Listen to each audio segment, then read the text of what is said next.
Hola chicos, esta noche nosotros viajamos a una época donde las tazas de té no solo eran una costumbre social, sino una forma autorizada de medicina. Donde dormir era una disciplina tan estricta como tocar el piano, y donde si no lograbas conciliar el sueño, probablemente te diagnosticarían con nervios femeninos o melancolía leve. Sí, hablamos de la era victoriana. Donde una simple taza de valeriana caliente prometía resolver lo que hoy requeriría 3 aplicaciones de meditación guiada y un podcast con sonidos de ballenas. Entonces, antes de ponerte cómodo, tómate un momento para darle me gusta al video y suscribirte, pero solamente si disfrutas lo que hago aquí. Ahora, atenúe las luces.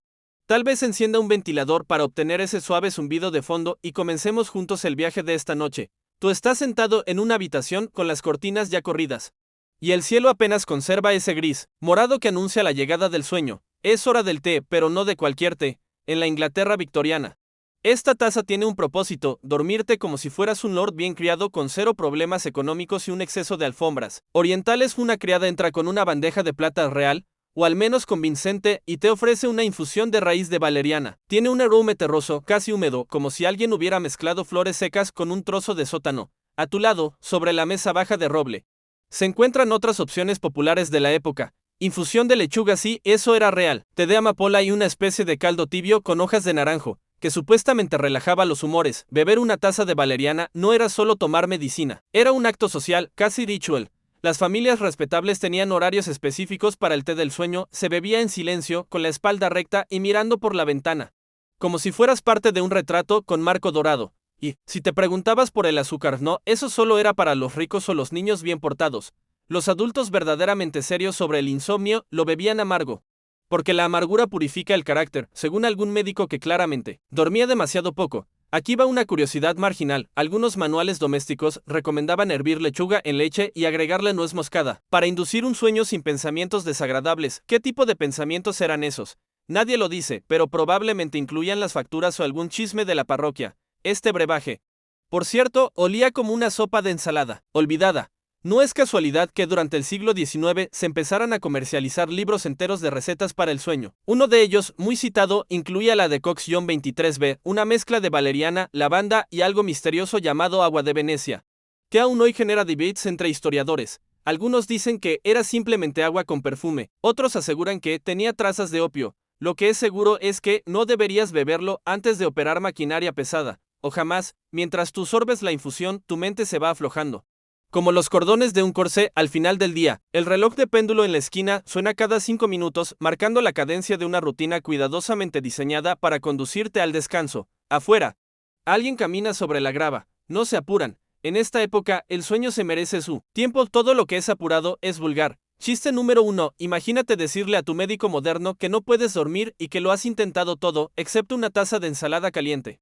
Probablemente llamaría a otro especialista, uno con bata, pero que cierra puertas desde afuera. Los remedios herbales eran tan comunes que incluso los vendedores ambulantes los ofrecían en pequeñas botellas con etiquetas como sueños sin pesadillas, reposo garantizado, aprobado por el reverendo Saint John. Claro que nadie comprobaba los ingredientes. Era más marketing que medicina, pero la idea de que dormir se podía beber era reconfortante, hasta que no lo era. Y hablando de hechos históricos más amplios, la valeriana fue incluida en la Farmacopea británica de 1867 como sedante oficial, lo que le dio cierto estatus médico. Sin embargo, los efectos variaban tanto entre personas, que algunos la encontraban relajante, mientras que otros afirmaban que los dejaba más despiertos que una discusión con su tía sobre política colonial. A medida que la noche avanza, el calor de la infusión viaja por tu cuerpo como una manta líquida. Te acuestas con cuidado, intentando no arrugar la funda bordada a mano, y piensas en cómo estas personas vivían con la firme convicción de que los líquidos calientes y las flores secas podían reorganizar tus estados mentales. Y tal vez, de alguna manera, lo hacían, no por la química, sino por la ceremonia, por la pausa, por la sensación de que, al menos por esta noche, alguien, quizás tú mismo, se está tomando el tiempo para ayudarte a dormir. La taza aún humea sobre la mesita de noche, pero tus ojos ya comienzan a cerrarse, no por el efecto inmediato de la valeriana. Claro, de esto no es ciencia ficción, sino porque justo después del té viene otro paso en la rutina nocturna: la lectura calmante. No cualquier lectura, no diarios, ni cartas personales, ni informes médicos sobre enfermedades imaginarias, solo libros cuidadosamente seleccionados, aprobados por la señorita Barnes o el reverendo local, y leídos con la voz más suave que permita el aparato vocal humano. Tú te acomodas sobre la colcha bordada, esa que huele ligeramente a alcanfor y pétalos secos. Frente a ti, una persona se sienta en una silla de respaldo recto, con un libro de tapa dura en las manos. La luz no viene de una bombilla, sino de una linterna de aceite. Parpadea como si tuviera opiniones propias. Todo esto, claro, hace sombras. Y las sombras, dicen los médicos victorianos, ayudan a relajar la vista. Los optometristas actuales podrían tener algo que decir al respecto. El libro de esta noche es una recopilación de cuentos morales sin giros demasiado inquietantes, historias donde el peor conflicto es olvidar regar el jardín o robar una galleta y luego confesar entre sollozos. El objetivo no es entretener, sino suavizar la mente como si fuera mantequilla a temperatura ambiente. Chiste número 2, en este contexto. Emocionante era considerado una palabra peligrosa. Si una historia era emocionante, te enviaban a caminar al jardín para airearte el sistema nervioso. Los victorianos creían fervientemente que la estimulación antes de dormir podía arruinar tu equilibrio interno. Por eso no existía nada como leer misterio o aventuras por la noche. Nada de piratas ni crímenes. Nada con caballos corriendo demasiado rápido. Solo argumentos lentos. Diálogos extensos y finales donde todo queda exactamente como empezó, pero con una lección al final, idealmente. Una lección que se puede abordar en una almohada. Te das cuenta de que el ritmo del lector es casi hipnótico. Hay pausas donde no deberían haber pausas. Repite ciertas palabras con una cadencia monótona. Este no es un defecto, es una técnica. La lectura nocturna se entrena. Incluso existían manuales que enseñaban a leer en tono descendente, es decir, como si cada oración te llevara más cerca del sueño y menos cerca de tener una opinión. Los historiadores todavía debaten si esta forma de leer se originó en los salones domésticos o si fue una herencia de los monasterios medievales, donde los textos se recitaban para tranquilizar a los monjes, o tal vez simplemente porque no había suficiente luz para leer en silencio. Sea cual sea la razón, tú lo estás experimentando ahora, y sí, funciona curiosidad excéntrica. En algunas casas de clase alta se contrataba a una persona en sí, una persona entera, para leer por las noches. Se les llamaba lectores. De reposo, no eran actores, no eran criados, eran una especie de reproductor de audiolibros humano, pagado por hora y por sopor. La historia continúa con un personaje que pierde un zapato en el jardín, busca el zapato durante 3 páginas, encuentra el zapato en la cesta del pan, y luego se disculpa con todos. No hay drama, no hay villanos, solo una leve y cómoda sensación de que el mundo es, al final, controlable, algo que la vida real no siempre permite, pero que la ficción victoriana insiste en simular. Y así te preguntas por qué no hacemos esto hoy. ¿Por qué no alguien te lee en voz baja mientras la luz baila en las paredes y la historia no tiene absolutamente ningún propósito práctico? Tal vez deberías contratar a tu propio lector de reposo, aunque conociendo los precios actuales de todo, quizás termine siendo Alexa con voz de abuela. Hecho histórico ampliamente conocido, Charles Dickens Charles Dickens practicaba la lectura nocturna consigo mismo. Leía sus propias obras en voz alta, modulando cuidadosamente el tono, y afirmaba que eso lo ayudaba a dormir mejor. También caminaba hasta 20 millas al día. Así que tal vez no deberías copiarlo por completo. La historia termina. El lector cierra el libro con un suspiro que es parte actuación y parte alivio físico. No es fácil leer sin errores, sin inflexiones y sin que nadie se duerma demasiado pronto. Te acomodas. Ya no piensas, no te preocupas por si el protagonista encontró o no su zapato, porque lo importante no era el zapato, era el ritmo. Chiste número 3, si alguna vez te sentiste mal, porque tu libro favorito te hizo dormir, no te preocupes. En la época victoriana eso era exactamente lo que se suponía que debía hacer. La linterna se apaga con un leve sonido de aceite quemado.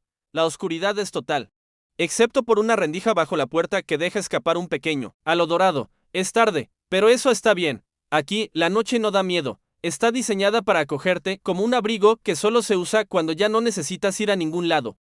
La lectura ha terminado y el silencio vuelve a ocupar el cuarto como una presencia educada pero insistente. No es un silencio absoluto, claro. Hay el tic-tac metódico del reloj en la pared, el crujido de la madera que parece quejarse del peso, del tiempo, y el sonido lejano casi musical de una carruaje pasando por la calle adoquinada, tirado por un caballo que probablemente también tiene insomnio. Tú estás acostado en una cama que parece haber sido diseñada más para impresionar que para descansar. Es un gigante de madera oscura con columnas que se alzan hacia el techo como si quisieran convertirse en arquitectura gótica. Las cortinas gruesas de terciopelo cuelgan pesadamente alrededor, creando un microclima que huele a lavanda envejecida y barniz. Esta es una cama de 4 postes, el pináculo del confort victoriano, al menos según los estándares de la época. Tú te acomodas en un colchón relleno de crin de caballo, sí, eso era lo normal, que tiene la consistencia exacta de una empanada vieja. Y si piensas que podrías dormir mejor con algo más mullido, recuerda que los colchones suaves eran considerados una amenaza para la postura moral. No lo invento, lo dijo un médico real. Probablemente con una columna vertebral en forma de L. Del frío de la noche se combate con mantas, muchas mantas, una de lana, otra de lino grueso, y encima de todas, una capa especial rellena de cuentas de plomo o semillas pesadas. El peso no es accidental. Se creía que ayudaba a calmar el cuerpo como si lo devolviera a la gravedad del alma. Básicamente, un abrazo que no pidió tu consentimiento pero que viene con monograma. Chiste número 1 de esta sección: si te parecía incómodo tu colchón de resortes. Imagina dormir sobre un paquete de estropajos con el peso de una impresora de los años 90 encima, y sin posibilidad de moverte sin despertar a todo el barrio. Tu cabeza reposa sobre una almohada rellena de plumas, aunque si eres de clase media, probablemente de aserrín. En algunos hogares colocaban bolsitas de hierbas bajo la funda al romero, para alejar malos sueños, lavanda para calmar y salvia para mantener alejadas las ideas nerviosas. No está claro cómo funcionaba la salvia contra los pensamientos excesivos, pero la intención estaba ahí. Hecho histórico ampliamente conocido durante la era victoriana. Las camas no eran simplemente muebles, eran símbolos de estatus, salud y virtud.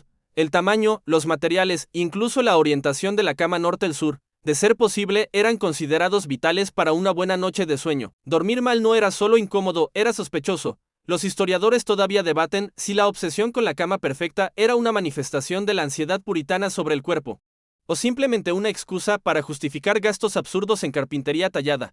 Hay argumentos válidos en ambos lados. Lo que es seguro es que tú estás envuelto en un capullo de telas que crujen como pergaminos cada vez que te mueves medio centímetro. En la mesita, una vela sigue encendida, no por iluminación, sino porque se creía que la llama ayudaba a guiar los pensamientos hacia la calma. Algunas personas incluso afirmaban que el parpadeo de la luz ayudaba a engañar al ojo y hacer que la mente entrara en un estado de reposo hipnótico. Claro que también podía incendiar la casa, pero eso era un riesgo aceptable. Curiosidad excéntrica: hubo un momento brevemente popular en círculos médicos victorianos, donde se recomendaba dormir con los pies descubiertos para liberar la electricidad acumulada del cuerpo. Esta idea duró poco, porque también coincidió con una oleada de resfriados que nadie quiso atribuir al mal clima. Chiste número 2. Imagina explicarle a un doctor victoriano que tu insomnio probablemente se debe al estrés laboral, las redes sociales y 3 cafés después de las 6. Probablemente te recetaría sangrías o una paliza con ortigas. Estás envuelto, hundido, inmóvil. Cada capa de tela y tradición te sostiene. No hay ruido de tráfico, no hay notificaciones, solo este silencio espeso como sopa de niebla. Y, sin embargo, no puedes evitar pensar que la cama parece más un altar que un lugar de descanso. Todo aquí es simbólico. Cada textura, cada objeto, incluso la dirección en la que respiras. Dormir no es solo biología, es virtud, es clase, es disciplina. La única parte verdaderamente cómoda son tus pantuflas, que están junto a la cama, bordadas con iniciales y forradas con felpa de conejo. Por alguna razón, eso sí lo hacían bien. Chiste número 3. La cama victoriana promedio pesaba lo suficiente como para necesitar 2 criados para moverla, lo que significa que, si se te caía algo detrás de la cabecera, básicamente ya vivía ahí. Tú cierras los ojos, no porque tengas sueño aún, sino porque así lo indica el protocolo nocturno. Ya tomaste tu té, ya escuchaste tu cuento, ya fuiste envuelto como una carta bien sellada. Todo en ti está preparado para la llegada del sueño, como si esperaras a un invitado formal. La respiración se vuelve más lenta, y por fin, solo por un momento, parece que funciona. El primer bostezo no lo fuerzas, llega solo, como un amigo de infancia que no ves hace tiempo y aparece sin avisar. Te recuestas un poco más en la cama de crin y sientes como los músculos de tu mandíbula se estiran. El aire entra con un suspiro profundo y sale igual de lento. Este no es un acto involuntario. En la época victoriana, bostezar era prescrito, literalmente, como si el cuerpo pudiera ser entrenado a dormirse como una mascota educada. Tú sales al jardín, envuelto en una bata acolchada que pesa lo suficiente como para calificar como un abrigo con ambiciones. Es tarde, pero no demasiado. El cielo todavía conserva un tono azul profundo, con algunas nubes inofensivas flotando como espuma de leche mal batida. Las damas y caballeros de tu entorno, si están despiertos, hacen lo mismo que tú. Caminan lentamente, con las manos a la espalda y la mirada vaga, como si pensaran en filosofía, pero en realidad solo estuvieran contando ladrillos. Los médicos victorianos recomendaban estos paseos vespertinos no solo para enfriar la sangre, si eso era una cosa, sino para reordenar el nervio simpático. Nadie sabía exactamente qué era eso, pero sonaba importante. Se creía que el aire fresco ponía en reposo las vísceras y mejoraba el flujo de los humores, lo cual era clave si querías dormir sin tener visiones de demonios domésticos. Chiste número 1. Si hoy le dices a tu terapeuta que no puedes dormir y estás tratando de ordenar tus vísceras con aire fresco, probablemente recibirás una sonrisa y una derivación urgente. Tú caminas con lentitud ceremonial, bordeando los setos recortados con una precisión que sugiere que alguien ha sido muy infeliz con unas tijeras durante muchas tardes.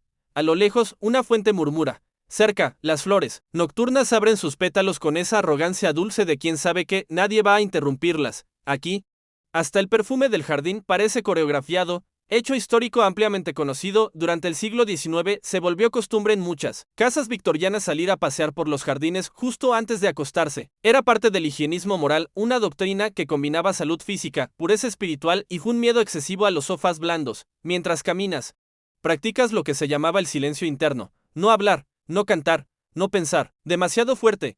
Solo dejar que el cuerpo respire. Esta era, en muchos manuales, una parte esencial de la preparación para el sueño. Algunos incluso sugerían bostezar cada 3 minutos, sin importar si tenías sueño o no.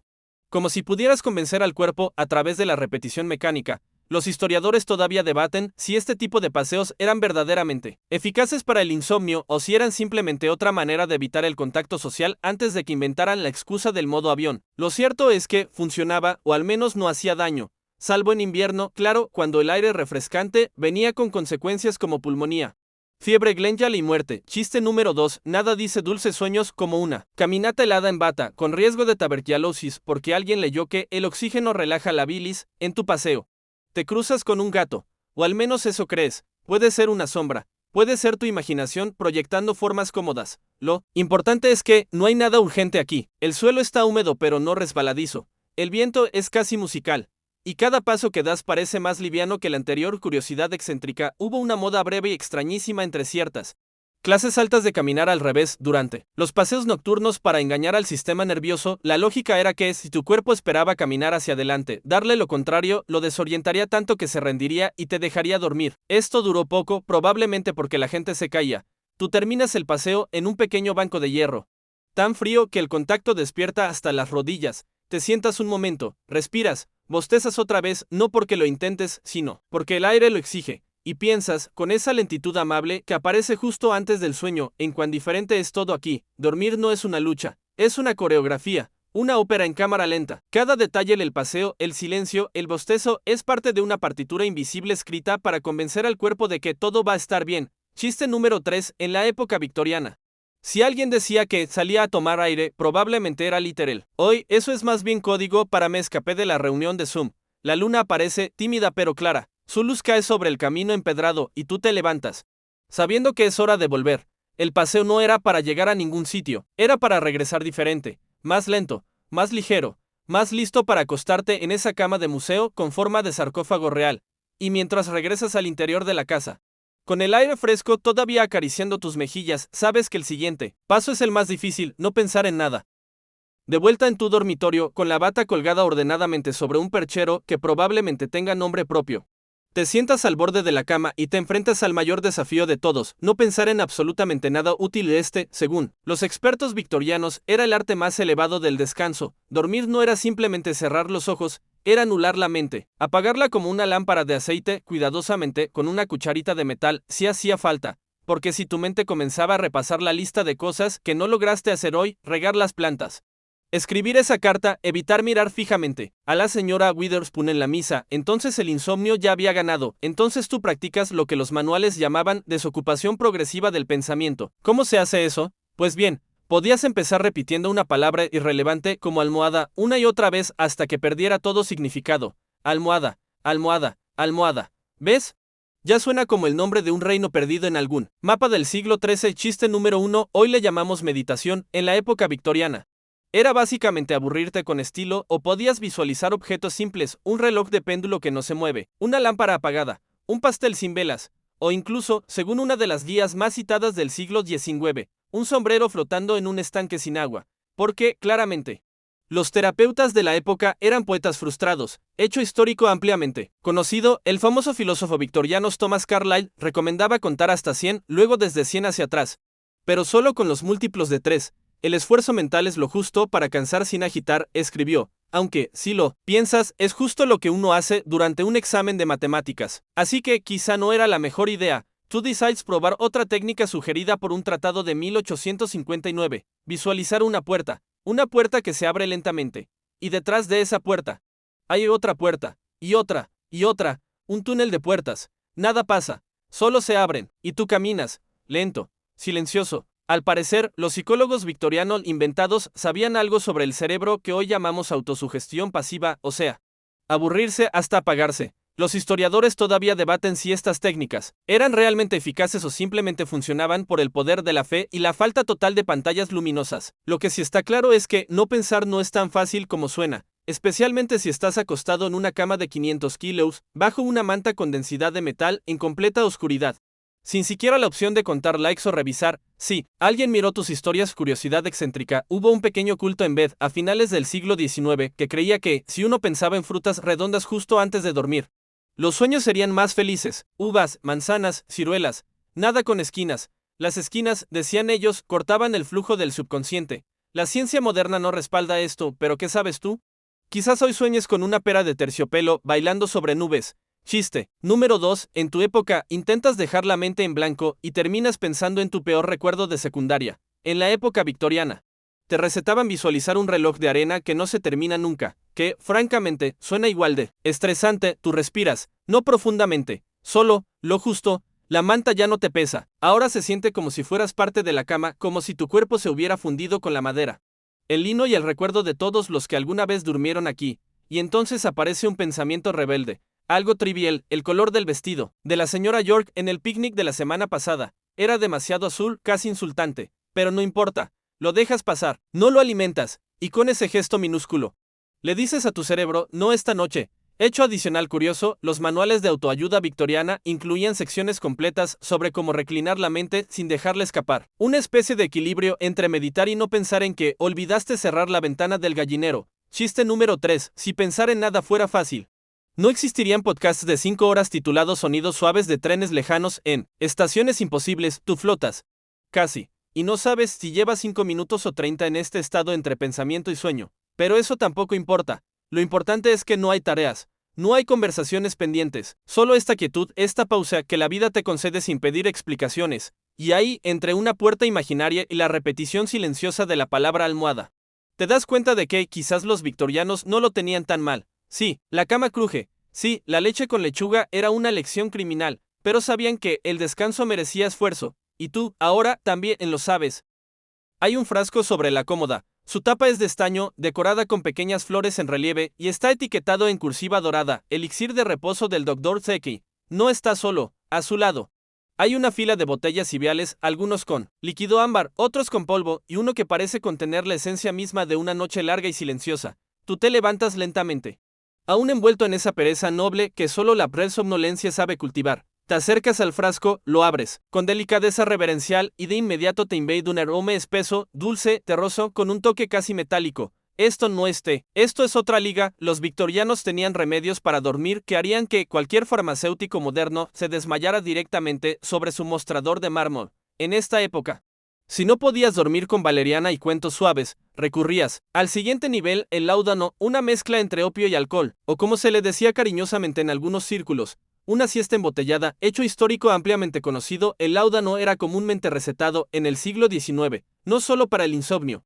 sino también para dolor de muelas, melancolía, y básicamente cualquier cosa que no se pudiera resolver con compresas calientes. Hasta Charles Dickens lo consumía con cierta frecuencia, aunque, claro, él tenía muchas cosas en la cabeza. Tú no bebes nada aún. Observas la colección de frascos como si fueran un catálogo de sueños. Tónica de amapola silvestre, gotas de noche eterna, jarabe de aconito y flor de naranjo. Todos suenan como títulos de álbumes conceptuales. Pero aquí cada uno es una opción legítima si el insomnio decide jugar sucio. Chiste número 1. En la Inglaterra victoriana, uno no preguntaba si un remedio era adictivo, solo si venía con cucharita. Te decides por el frasco de agua de la reina. El contenido es claro, casi brillante, como si alguien hubiese atrapado una luna diluida. Este era uno de los sedantes más elegantes, reservado para quienes preferían no recordar sus sueños. Los ingredientes variaban según el boticario, pero los rumores más comunes incluían esencia de amapola, extracto de flor de tilo, y pequeñas dosis de etanol infusionado con pétalos de rosa blanca, o, si eras menos afortunado, simplemente agua con perfume y unas gotas de morfina.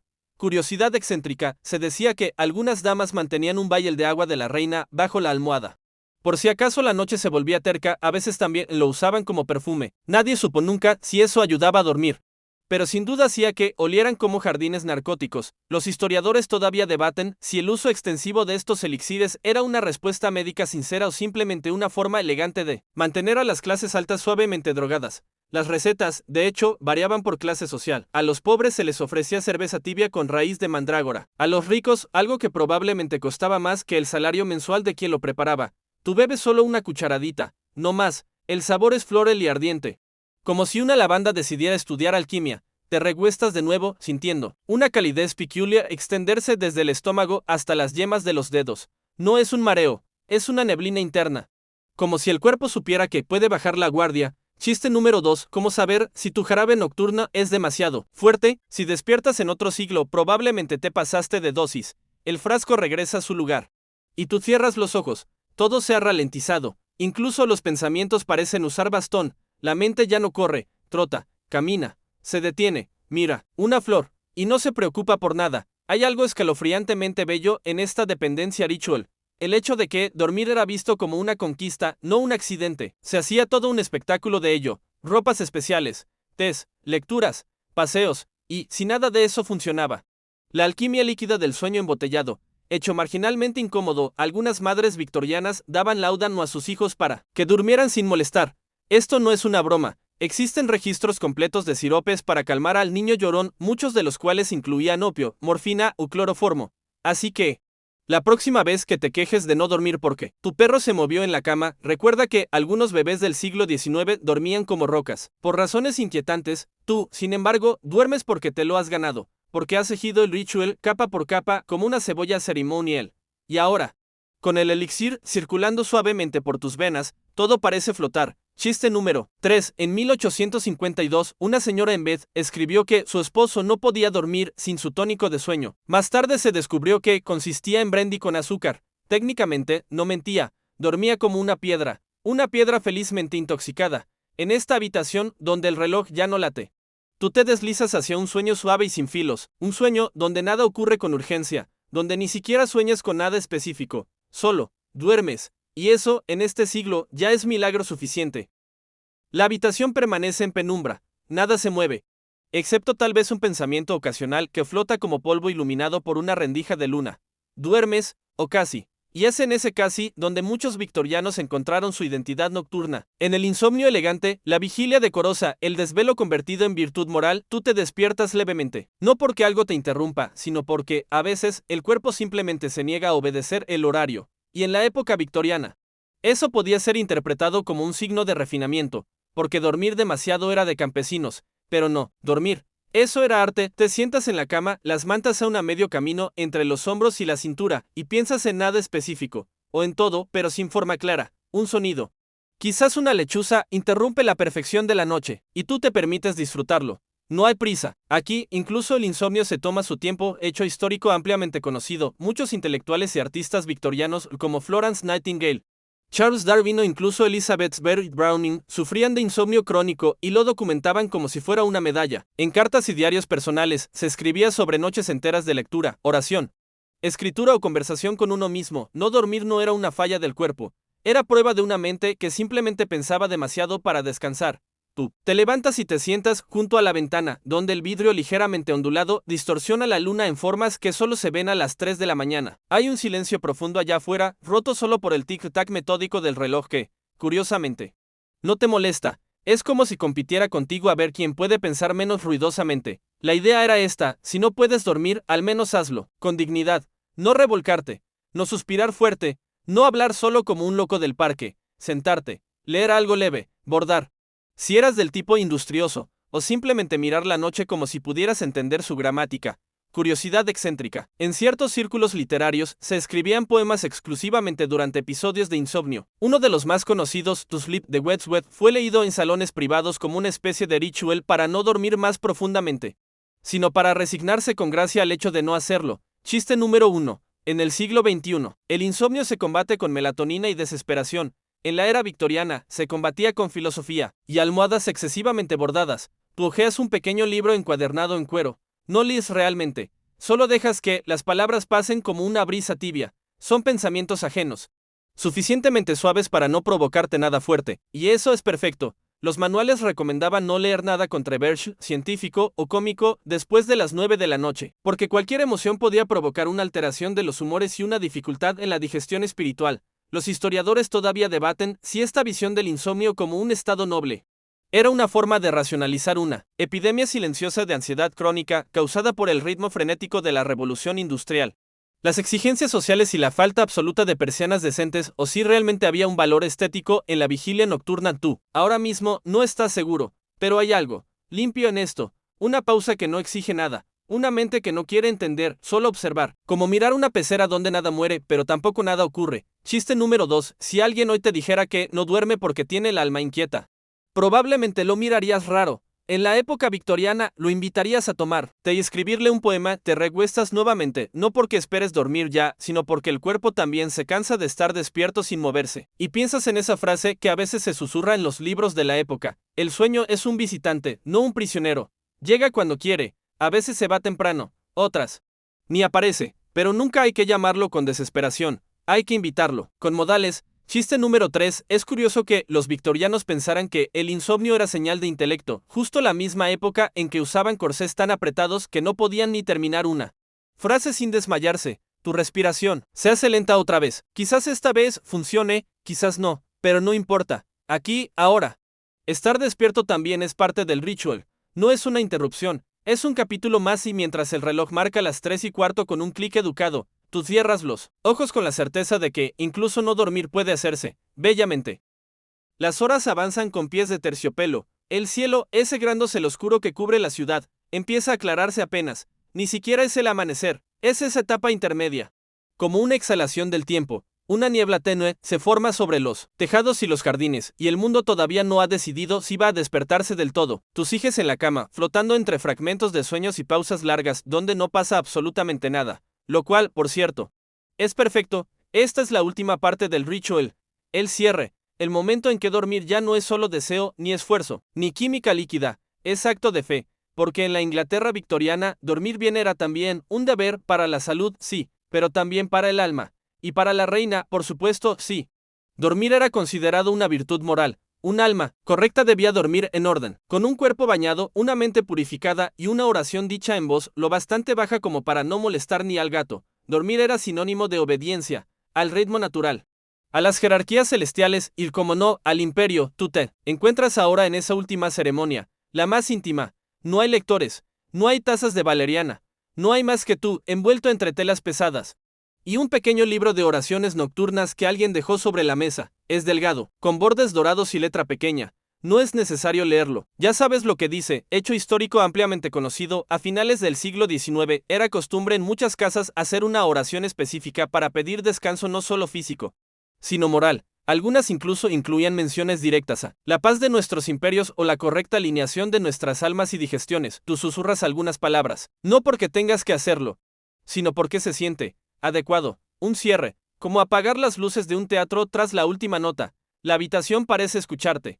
O quizás eres tú el que está escuchando. Todo se ha vuelto más suave. Curiosidad excéntrica, existía un manual titulado La ciencia del sueño cristiano, que incluía indicaciones sobre cómo orientar la cama para facilitar el descenso del alma durante el descanso. El norte era ideal, decían, porque apuntaba al reino celestial. El sur, decían otros, era demasiado pagano. Este debate aún vive en notas a pie de página de libros que nadie ha terminado de leer. Chiste número 1. Si hoy le dijeras a alguien que dormís con la cabeza hacia el norte por razones espirituales, probablemente te regalaría una brújula y una mirada preocupada. Te das cuenta de que incluso los relojes parecen más lentos. Quizá es tu percepción, quizá es el cuerpo entrando por fin en el túnel del sueño verdadero. No hay prisa, has hecho todo lo que se esperaba de ti. El paseo, el cuento, el té, el frasco, la oración, la introspección.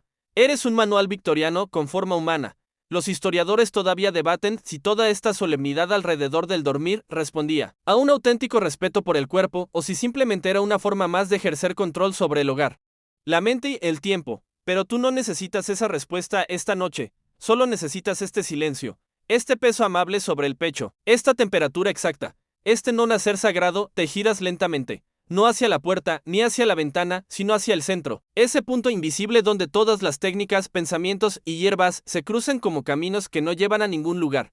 Y te dejas ir. Chiste número 2. En algún momento del siglo XIX, Un obispo escribió que dormir bien era un acto de humildad ante Dios, lo cual suena poético, hasta que recuerdas que también creía que las ardillas traían mensajes del diablo. El último pensamiento que tienes antes de que la oscuridad se cierre como un telón aterciopelado no es una idea, es una imagen, una vela apagándose, una hoja flotando, una taza vacía. No hay lecciones aquí, no hay moraleja, solo un descanso largo, merecido y profundamente victoriano. Y ahora que hemos caminado juntos por esta noche larga y ceremoniosa, puedes dejar que todo se asiente. Como el polvo fino de una biblioteca cerrada hace siglos, no hay más rituales que seguir, no hay más frascos que abrir, ni más cuentos que susurrar, solo este silencio amable que ahora se acomoda en tu cuerpo como una manta que cae justo donde debe caer. Deja que tu respiración se haga más lenta, más redonda, como si cada exhalación limpiara el aire a tu alrededor. Como si el mundo se volviera más amable cada vez que tú simplemente sueltas. No necesitas dormir con rapidez, solo necesitas permitir que el descanso te encuentre. Puede que venga, como una brisa, o como una ola, o tal vez solo como una pausa, pero llegará, porque el cuerpo sabe, el cuerpo recuerda, el cuerpo escucha cuando le hablas con quietud. Estás a salvo, aquí, ahora.